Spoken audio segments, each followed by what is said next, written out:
So we're going to start off in the back with the feet down on the mat, and we're just doing some pelvic tilting to kind of pump the lower back and get the lumbar spine moving. So on the exhalation, you flatten the lower back, and on the inhalation, you arch the lower back. Now let's add some movement in the neck. So as you arch the lower back, also bring the chin into the chest. Then as you exhale and flatten out, stretch your chin away from the chest. So it's the opposite curve for the neck. Keep going like this. Inhale to arch the lower back, chin into the chest. Exhale to flatten out, chin stretches away from the chest. Then come into neutral.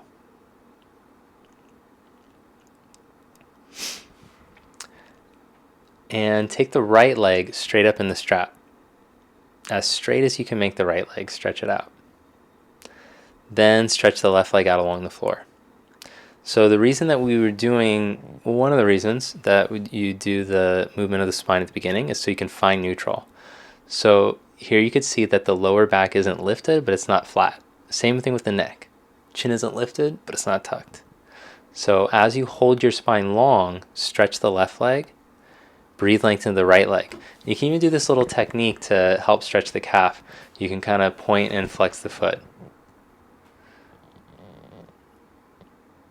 So when I injured my ankle a few months ago, I found this stretch really useful to opening up the calf, just rolling the ankle while I was doing a hamstring stretch. So if you find that helpful, you can do this. It can just help to get a little bit more dimensional movement. People always ask me how to get the back body more open, how to get the hamstrings more flexible.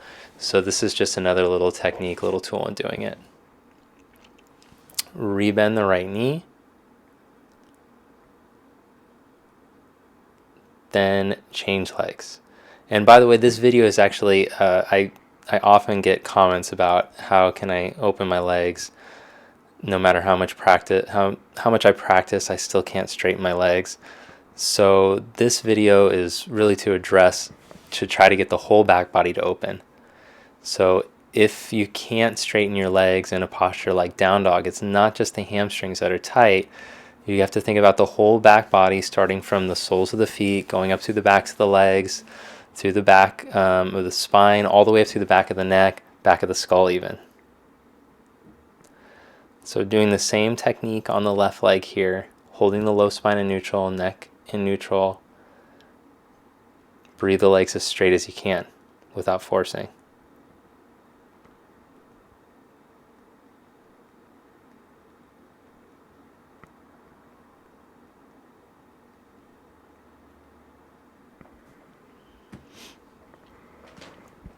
Then rebend your left knee.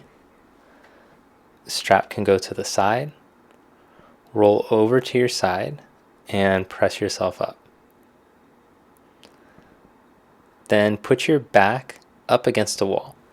So we're going to do next a little technique to try to pull length in the back body and specifically in the spine. So if areas in the back body get tight, specifically if you spend a lot of time seated and you don't practice good posture, then that's going to affect all the postures, the yoga standing postures, and so on. So this is just a technique to teach you to sit more upright to help to lengthen the spine. And so we're also going to work on a hand position that can help to release the shoulder neck tension. So I've turned the hands so that the thumbs point out and the fingers point back. The back is up against the wall as flat as possible, and the knees are bent, the feet are on the floor, so I'm pressing the inner feet down and the knees are pointing straight up. The neck is long, back of the head's against the wall. Now stretch your arms forward and pretend like you're reaching through the heel of the hand as you spread your fingers and stretch your fingers down. The upper traps shouldn't lift, so keep the upper traps released, keep the neck long. Now slowly raise one arm, but don't let the back leave the wall, and then see if you can raise the other arm up to meet it. Press the feet down, press the tops of the buttock bones or middle of the buttock bones down. Keep the back ribs against the wall and the back of the skull like it's trying to stretch up the wall as you raise the arms. Most importantly, breathe in and out through your nose. Slowly lower one arm back down and then the other. Let the legs stretch out. Take a breath. Then let's do it one more time. So adjust, bring the sacrum up against the wall. Be right up on the buttock bones. Bend one knee in towards your chest without the groin hardening up. So your feet actually might not be able to come as close towards the hips as you see mine without the butt tucking under. So just feel what works for you. Then bring the back all the way flat up against the wall.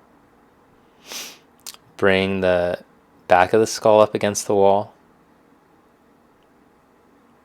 Keep your navel in. Keep your ribs from projecting forward. Back ribs up against the wall. Now press the inner feet down. Keep the knees upright.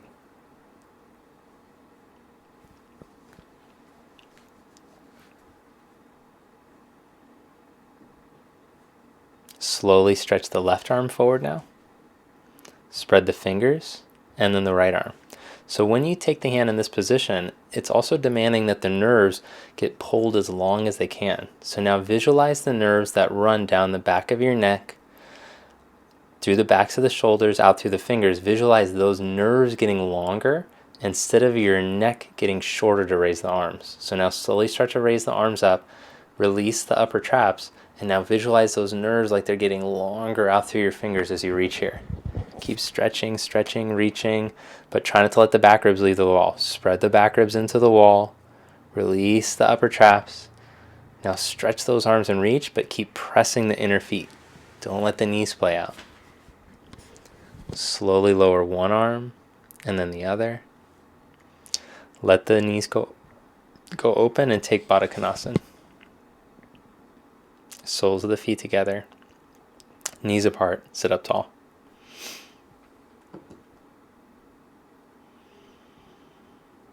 So also, if you spend a lot of time slouching, like you spend time driving or you sit at a desk for work, then it's going to be very difficult when you practice to be able to find a long spine. And often in the postures, I talk about trying to get upright or trying to get a long spine or trying to grow tall.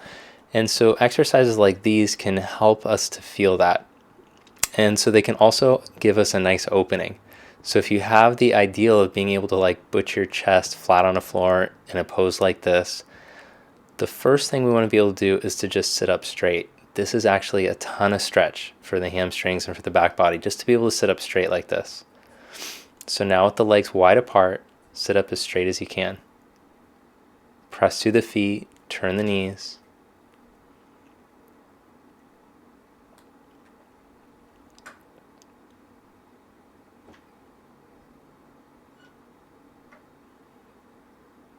Okay, then release that one.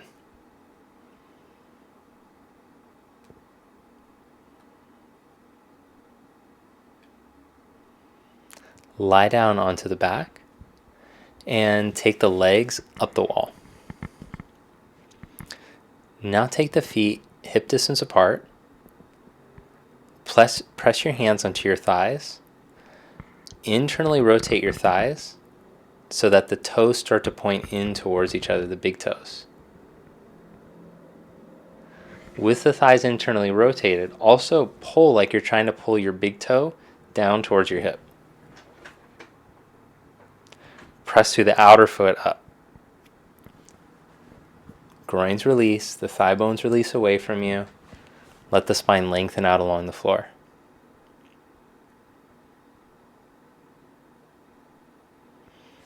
So being able to hold an L shape, very important, very functional for the body. So we're going to test the body's ability to do this, and we'll see if we can add arms. So releasing the thigh bones, see if you can take one arm up and overhead. If the spine starts to lift or the thighs start to lift away from the wall, then you have to bring the arm back down. Maybe if it's going well with one arm up, you could take both arms up. But if you feel your back ribs lifting up or you feel your chin starting to lift up, you might just have to work it with your arms down at your side. See if you can hold here about 20 seconds longer. Thigh bones press towards the wall. The thighs internally rotate. The big toes are pulling towards your hips. Now slowly bring the arms back down, one at a time. Let the knees bend. Take the legs in Baddha Konasana.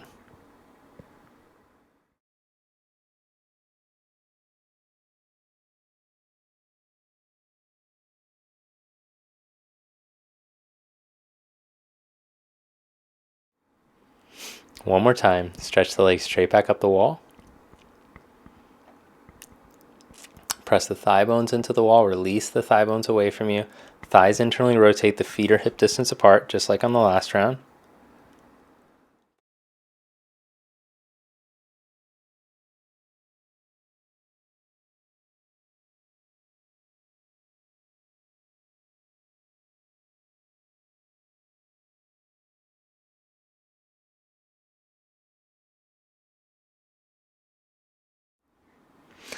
Then, once again, as you press through the outer feet up and pull the inner feet down, see if you can take the arms overhead one at a time.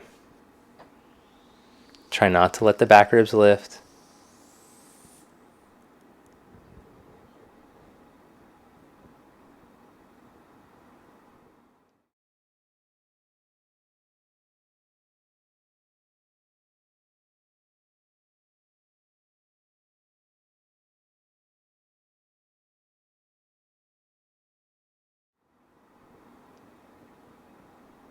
Good, then slowly bring your arms back down. Rebend the knees, soles of the feet together, knees apart.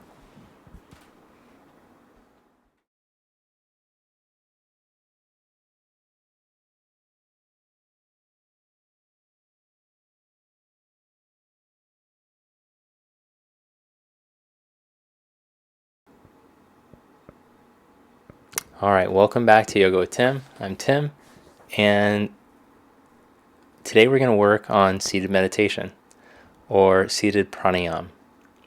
So I'm setting up my seat consciously so that the blankets are nice and even, so that my buttock bones have a nice even surface to sit on.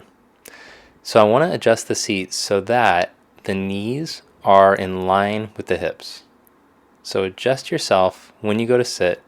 If you notice when I sit flat, see how my knees come up above my hips. So I have to put enough under my buttock so that it feels like the thigh bones drop down. That's a very significant thing for what happens to your pelvis. So ideally we'd be able to sit in lotus for a long time. And with the feet in that position, the thigh bones are pressed down so that we can access our bandhas better. So when we sit up like this on a seat, then naturally the thigh bones fall so that we can start to access an upright pelvis and be more in tune with the energy in the spine. Turn the palms up, let the elbows drop at your side.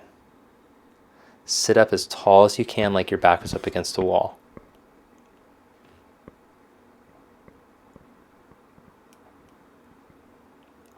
So at first we're just going to practice sitting upright. As you sit upright, watch your abdomen inflate and deflate in response to your breath. No strain, no tension. Accept the effort to sit upright. Let everything else go.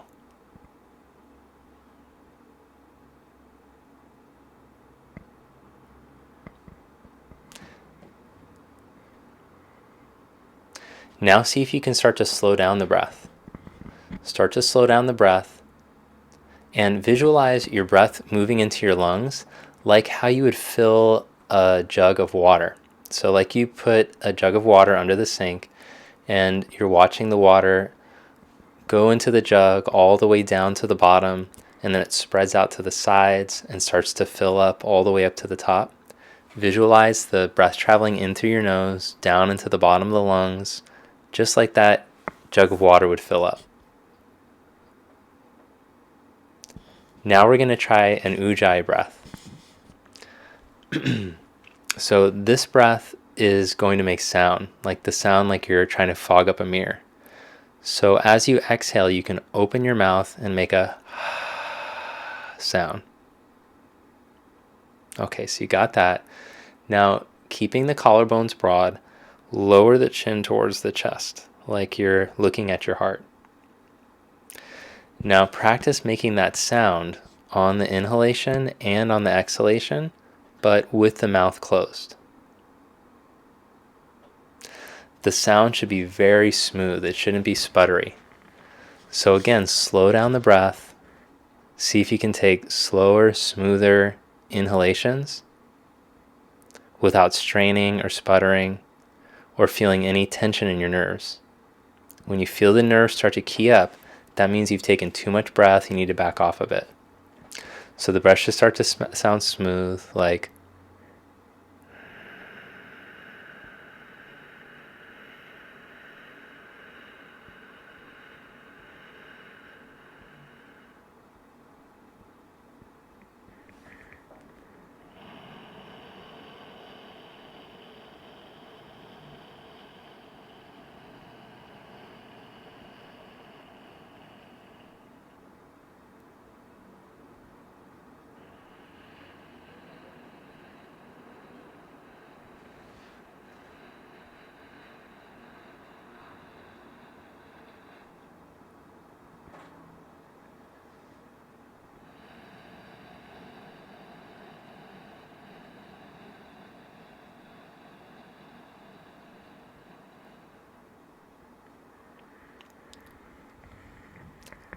allow for little pauses in between the inhalation and the exhalation. If you feel like you're starting to get nervous or anxious, just lift the head, go back to normal breathing. So eventually work up to doing maybe 10 rounds of the Ujjayi breath after doing some breath observation.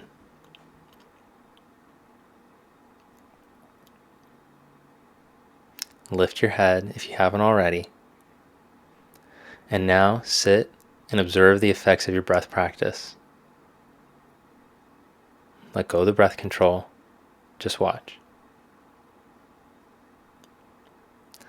Then come off of the blankets, lie down on your back with a blanket underneath your head. So very important after you practice pranayama to take a shavasana totally flat. Lie flat, let go.